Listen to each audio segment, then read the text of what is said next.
This is LBC from Global, leading Britain's conversation with Clive Bull. This is LBC with Clive Bull. LBC, I'm Clive Bull. Don't forget the property hour comes up at 9 if you've got a property question. At the moment we're talking about crime and policing. Why are the crime figures so high and rising? Colette in Sevenoaks. Hello, Colette. Hello, good evening. Evening. What do you think about this? I am a company director of a security alarm system installer and maintainer based in Kent, JPO Services. We're an NSI-approved company, that's the National Security Inspectorate, and we fit and maintain intruder alarm systems and CCTV Business must be great for you. Yeah, well, it is and it isn't. We always see a peak in the run-up to Christmas, sadly, and quite often it's after the horse has bolted and people want to lock the stable door, and unfortunately, it's a retrospective thing, installing systems. And of course, one of the things is that we do try to give the information that they are only deterrents, and as your previous caller was saying, really the basic stuff such as keeping keys and car keys away from front doors and away from letterboxes is fundamental, in having lighting around the properties to deter people from actually going up to the properties. The intruder alarm systems and CCTV systems are generally only there to prevent to a certain degree.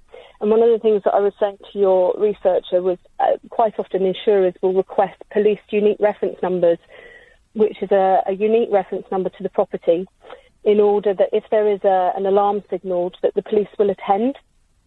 And the issue being, of course, is that the policing in the southeast of England has decreased so hugely in the last few years, and the resources have declined, that if there's a large RTO, road traffic accident, or a major incident somewhere in the county, quite often those responses to domestic or small business burglaries get put down the list and aren't attended to as rapidly as they would do if the resources were better.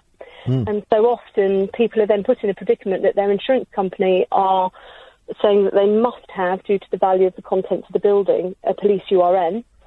And often, sometimes the police will not be able to attend. They will try, and I've had many conversations with both Essex Police and Kent Police about their responses. Essex Police are very hot on trying to get to every single police URN response. But of course, they simply don't have the manpower to do it in every single instance. But are they really turning up just to give you a URN number? Or are they doing anything useful? I mean, are they going to catch a burglar? They're not necessarily going to catch someone in the act, in inverted commas. They do try as best as possible to get there as quickly as possible if they've got resource teams and cars on the ground. Yeah, but what are they going to find, realistically? Not a huge amount. No. Not a huge amount. I mean, the alarm system hopefully is a big enough a deterrent. I mean, going back to one of your previous callers saying about looking at CCTV, again, we have to advise our customers that quite often, in the case of law, CCTV footage is quite often dismissed.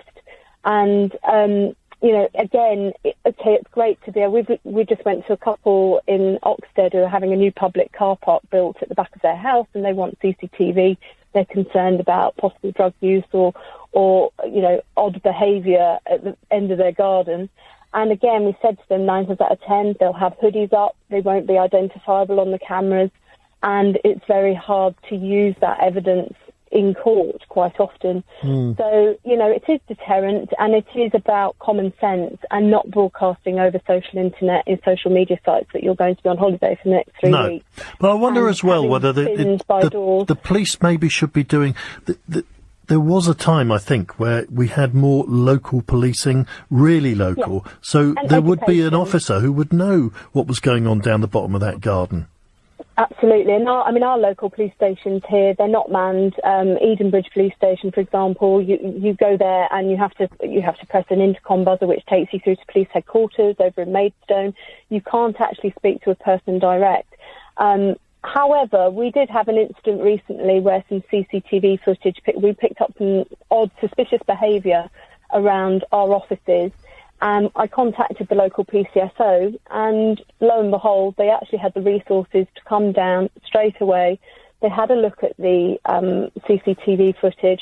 A police officer was deployed. He recognised the guys that were on the footage because they had actually pulled them over for suspicious behaviour about an hour prior in a different part of the well, there we are. And so it does sometimes work. And I think, you know, going back to your comments earlier about can they actually recognise people, quite often, and especially in the more rural areas, it is the same people performing the Absolutely, crime, which is why you need local policing. Absolutely. Great call, Colette. Thank you very much for that.